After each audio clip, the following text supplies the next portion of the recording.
Oi, meu nome é Gabriel. Hoje eu tô aqui juntamente com o meu grupo, composto por mim, pela Letícia e pela Lívia, pra gente explicar a importância de um helpdesk, tanto na prática quanto na teoria, e seu uso em diversas áreas da tecnologia.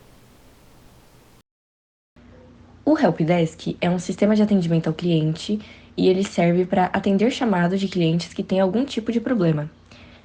Ele vai servir para ajudar o cliente a resolver o seu problema e em empresas, ele é implementado em empresas e ele pode ser implementado de várias formas diferentes, dependendo da necessidade da empresa. Ele pode ser implementado tanto para os clientes, tanto para os funcionários. E se ele for implementado para os clientes, ele na interface pode ter as dúvidas mais comuns, os problemas mais comuns. E quando ele for cadastrar o problema de um cliente, ele pode tanto já dar uma resposta imediata e automática, ou ele pode guardar as informações, mandar para a empresa e a empresa depois retorna com uma resposta.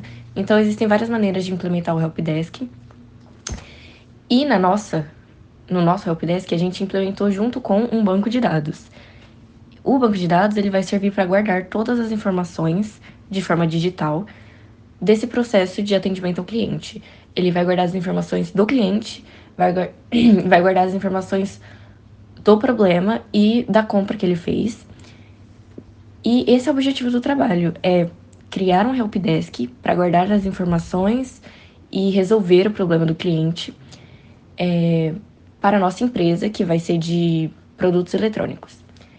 Antes da criação do helpdesk, o atendimento ao cliente era basicamente o saque, que era feito por ligações telefônicas ou e-mail, e isso demandava muito tempo, tanto do cliente, tanto dos funcionários.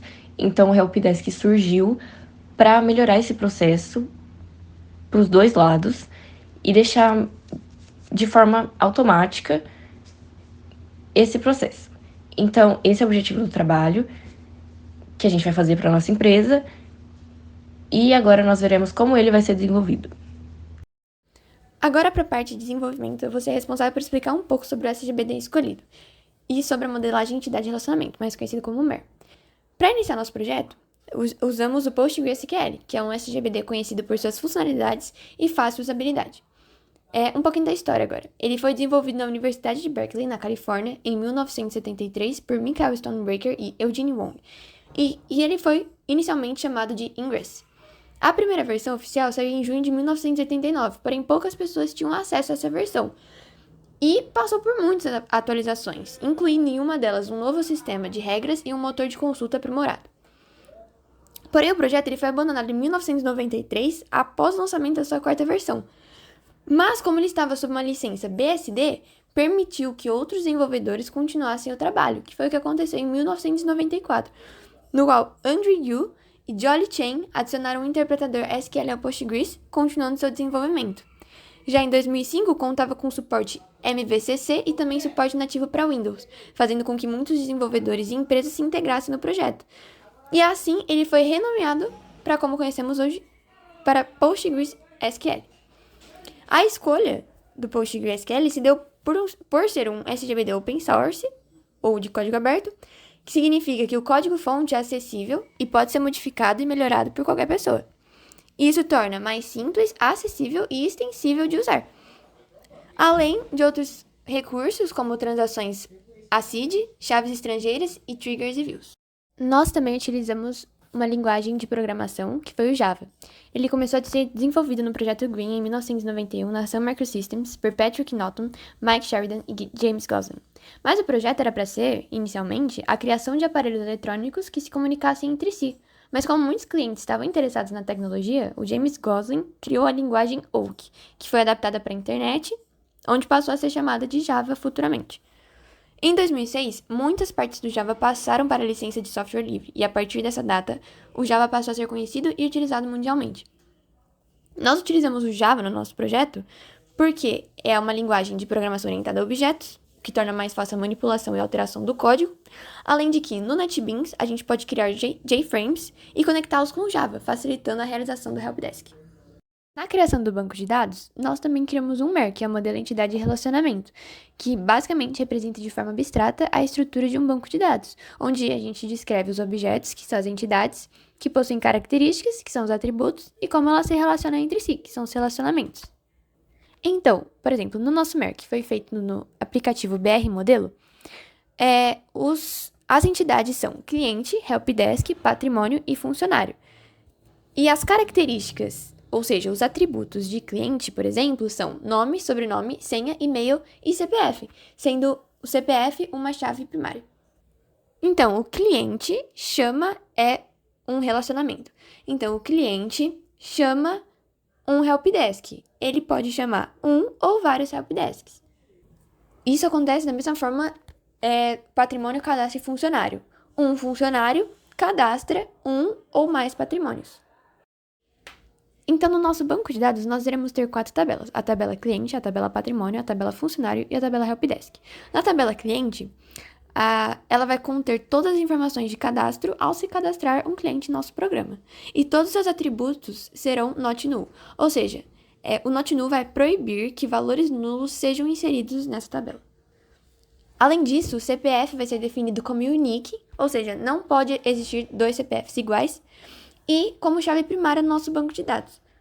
E essa chave primária, ela é um atributo que identifica de forma única cada linha em uma tabela de banco de dados. Já na tabela patrimônio, vai ter a função de armazenar todos os produtos cadastrados, onde a chave primária é o código que cada produto possui.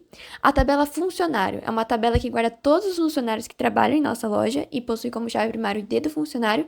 E por último, a tabela helpdesk, que é a tabela principal do nosso programa, que vai armazenar os chamados de ajuda feitos por um cliente ou usuário. Agora vamos para a parte do teste dos códigos. Bom, eu sou o Gabriel. E eu vim aqui para dar uma breve explicada no nosso código, testar ele e mostrar o banco de dados com os dados depois do teste. E bom, para o nosso código nós criamos 3 pacotes. No primeiro temos a classe conexão e principal, a classe conexão sendo a conexão com o banco de dados, e a classe principal sendo o corpo principal do nosso código, com o menu principal, pedindo a escolha para o usuário e chamando os métodos de login e de cadastro, dependendo do que o usuário escolher. Aí, aqui no pacote métodos, nós temos 3 métodos, 3 classes, né?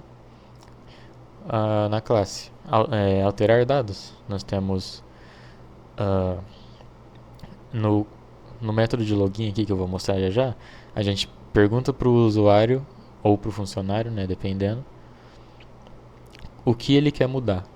Então, a escolha vem para cá, e aí ele muda o nome dele, o sobrenome, o e-mail e a senha dele. Ou, se for um funcionário logado, ele pode mudar o código do produto, do patrimônio no caso, né? Um novo nome para o produto, o tipo do produto, o preço do produto e a descrição. Aí aqui nos métodos de cadastro, nós temos o método para cadastrar o patrimônio, que somente o funcionário consegue cadastrar, que vai pedir o código, vai fazer uma verificaçãozinha para ver se o código já existe no banco de dados, vai pedir o nome do produto, o tipo, o preço e a descrição, e aqui os dados digitados vão ser inseridos no banco de dados. E aqui para o cadastro do usuário, nós pedimos o nome, o produto, o nome, o sobrenome e o CPF. No CPF nós fazemos outra verificação para ver se o CPF já existe no banco de dados. Caso ele já exista, o usuário não pode cadastrar esse, tem que ser outro. E o e-mail, a mesma coisa, uma senha e tudo isso é mandado para o banco de dados. Agora, nos métodos de login, caso o usuário vá fazer login como funcionário, os seus dados já vão estar cadastrados nos bancos de dados. Nós não temos um método para cadastro do funcionário no código. Ele é cadastrado diretamente no pgadmin. Então aqui a gente pede o ID do funcionário e a senha para ele fazer login. Aqui a gente verifica se é válido, se o funcionário realmente está cadastrado. E aí aparecem as escolhas do funcionário, se ele quer cadastrar um patrimônio, alterar os dados de um patrimônio já cadastrado, ou se ele quer voltar para o menu inicial. E aí, dependendo do que ele escolher, as opções vão aparecendo aqui, e caso o funcionário não seja autenticado, vai aparecer que é incorreto e vai aparecer duas opções para ele tentar novamente ou voltar para a tela inicial. Na parte de login do cliente, vai pedir o e-mail cadastrado, a senha, fazer a verificação para ver se realmente é autenticado. Se for, vai aparecer as opções para ele adicionar o helpdesk, para ele editar os dados da conta dele ou realizar logout. E aqui no pacote de telas, nós temos a tela principal do helpdesk, que é a que vai abrir quando o usuário pedir um helpdesk. Aqui nós temos o código dela, e quando ele apertar o botão de enviar, irá abrir essa outra tela, que é a tela secundária do helpdesk. E aqui nós fazemos umas verificações para ver se os textos que o usuário digitou nas caixas são realmente válidos, e se for, nesse comando aqui, o chamado helpdesk vai ser adicionado no banco de dados. E agora eu vou dar uma testada no código aqui e vou dar umas explicaçõezinhas durante o teste. Bom, agora para o teste do nosso código, eu vou mostrar rapidamente aqui que nós não temos nada cadastrado nas nossas tabelas. De cliente aqui não tem nada. Na de funcionário já tem os funcionários cadastrados, que nós cadastramos aqui pelo pgadmin mesmo. Na tabela de patrimônio não tem nada. E na tabela do helpdesk também não tem nada. Agora, ao iniciar o código, é chamado menu principal. Só que como nós não temos nenhum login, não vai adiantar nada a gente chamar o login. Então vamos fazer um cadastro. Vou colocar meus dados. Colocar um CPF qualquer. Colocar um e-mail e uma senha. Cadastro realizado com sucesso. Então, se a gente vir aqui na tabela de cadastro, nosso usuário vai estar cadastrado aqui. E aí, ao selecionar login, vai aparecer se você quer fazer como funcionário ou como cliente. Vamos fazer como um funcionário para a gente conseguir cadastrar um patrimônio, pois somente funcionários conseguem cadastrar. Vou fazer cadastro como o meu aqui.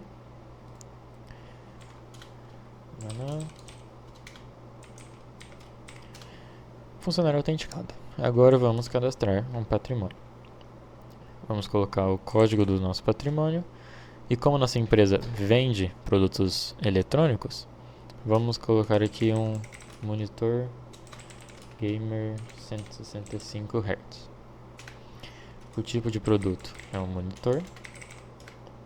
O preço R$899. A descrição: monitor bom para jogos. Produto cadastrado. Se a gente vir aqui, o nosso produto está cadastrado aqui.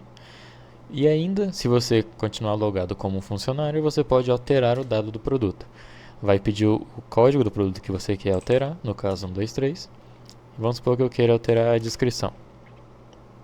A nova descrição vai ser monitor muito bom para todo tipo de jogo. Descrição alterada com sucesso. Se você vir aqui, a descrição foi alterada. Agora vamos voltar ao menu principal e fazer login como o cliente que a gente cadastrou anteriormente. O usuário autenticado. E aqui você pode chamar o helpdesk ou editar seus dados. Vamos então editar os dados da conta. Eu quero editar o meu nome e sobrenome. Meu novo nome vai ser Henrique e meu sobrenome vai ser Santos. Nome e sobrenome alterados com sucesso. Se a gente vir na tabela de clientes, o nome e o sobrenome foram alterados aqui. Agora, ao chamar o helpdesk, vai abrir uma nova tela, na qual você vai selecionar o tipo do seu problema. O botão fica indisponível, a menos que você selecione algo, e a text area fica indisponível, a menos que você selecione outros. Aí é possível digitar nela. Vamos colocar que meu produto não foi entregue. Ao enviar, vai abrir essa nova tela. E caso o usuário digite um código de produto errado, porém com o e-mail dele certo, descrição: produto não foi entregue devidamente. O código aqui está errado, seria 123, que é o código do monitor cadastrado. Ao enviar, parece que o código de produto não é válido. Se você digitar um código válido, mas errar no seu e-mail, vai aparecer um erro para você digitar o seu e-mail novamente. E caso você digite tudo certo, ao enviar, seu chamado foi enviado com sucesso, aguarde nossa resposta. E ao clicar em OK, o nosso código foi finalizado. E vindo aqui para a tabela de Helpdesk, o chamado do usuário com esse e-mail foi adicionado aqui. E é basicamente isso o nosso programa. E muito obrigado pela atenção.